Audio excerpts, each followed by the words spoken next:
فزي ما قُلنا دلوقتي كده إحنا هنتكلّم عن إيه، هنتكلّم عن حوار الQR code وإزاي تعمل QR code، لإن ناس كتير سألت على الموضوع ده، إيه الفرق ما بين الQR code والbarcode علشان بس الناس ما تخلطش ما بين الاتنين. هو الbarcode اللي بيبقى موجود على المنتجات، لمّا تروح مثلًا سوبر ماركت كده بتلاقيه بالمستطيل بالعرض وبيبقى عبارة عن شُرَط كده جنب بعض، اللي هو بيجيب زي جهاز كده وليه إيد وبيسحب الscan على الQR أو الbarcode ده، فبيعرف المنتج ده مثلًا سعره كذا ومدة صلاحيته والحاجات دي كلّها، بتبقى حاجات متسجّلة في الbarcode. بس ده ما يشغلنيش موضوع الbarcode ده، أنا يشغلني إيه، أنا يشغلني هو الQR code. ليه بقى؟ لإن الQR code ده بيختصر عليّا حاجات كتيرة جدًا، جدًا، جدًا. يعني مثلًا أنا ممكن باعمل كارت شخصي وعندي الdata كتيرة جدًا بتاعة العميل، والعميل ده عايز إن هو يحُط كل الdata بتاعته في الكارت اللي هو مقاسه 9 في 5 أصلًا وحاجة صغيّرة جدًا. فباضطر إن أنا أكتب له الdata الرئيسية زي اسمه مثلًا والtitle بتاعه ورقم التليفون الأساسي، وممكن مثلًا العنوان أو الإيميل أو أيًا كان، وباقي الdata اللي هي تعتبر إلى حدٍ ما ثانوية شوية، بابتدي إن أنا أحطها له مثلًا في QR code.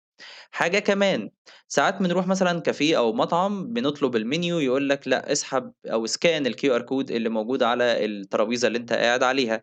ساعات برضه بتروح مثلًا مكان علشان تدفع بعد ما بتشتري حاجة بتروح تدفع الفلوس يقول لك scan الQR code ده علشان تدفع. ساعات برضه ممكن مثلًا إن أنت يعني تروح مكان علشان قاعد فيه كافيه برضه أو مطعم، وعايز تاخد مثلًا الWiFi، فبيقول لك اسحب الQR code ده هيدخّلك direct على الWiFi. أشكال كتير ممكن إن هي تكون موجودة معايا لشكل أو مسمى الQR code. طيب إزاي بقى أنا باعمل الQR code ده؟ فأنا جايب لك المرّة دي موقعين كده حلوين جدًا، جدًا، وهيوفّروا عليك حاجات كتيرة جدًا.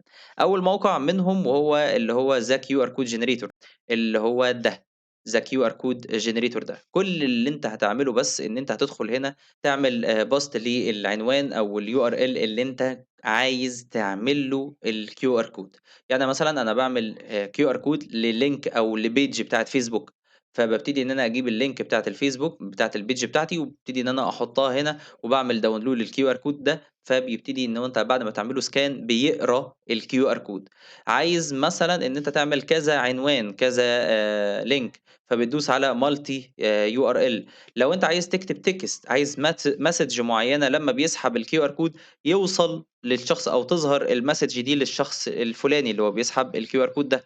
عايز مثلًا تحط كل الcontact اللي كنا بنتكلم عليه علشان مثلًا تعمل كارت شخصي يكون شكله حلو ويكون فيه كل الdata اللي أنت عايزها، فبتبتدي تدوس على الcontact دي وبتبتدي إن أنت تملى الdata دي كلّها.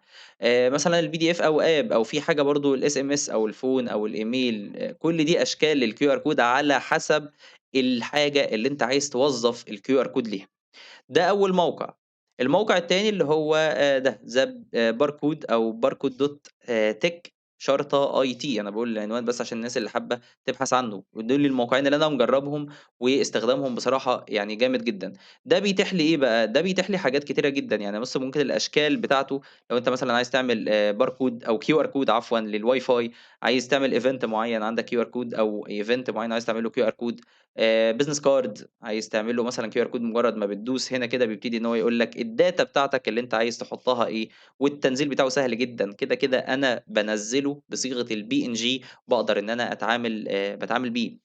حاجة كمان برضه الmobile tagging الbanking payment اللي أنا باقول لك أنت لو هتدفع في مكان معين، تمام، ده شكل الQR code العادي، لو أنت عايز تعمل QR code عادي فبتبتدي أنت تشتغل هنا أو تحط الlink أو الtext أو الحاجة اللي أنت عايزها هنا.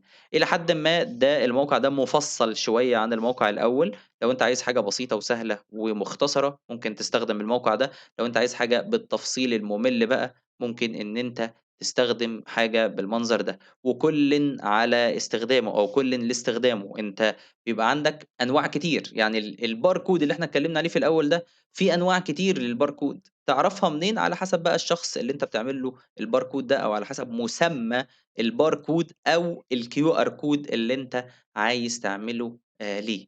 فدول الموقعين اللي إحنا قُلنا عليهم علشان تعمل الQR code. استخدامات الQR code كتيرة جدًا وهتتعرّض لها، أنت كgraphic designer مطالب إن أنت تكون بتعرف تعمل الQR code ده، هو أنت ممكن تعمله على برنامج زي الInDesign بس مش هيكون بنفس التنوُّع أو الquality اللي أنت ممكن تعملها على مواقع زي الموقع ده أو الموقع ده كده.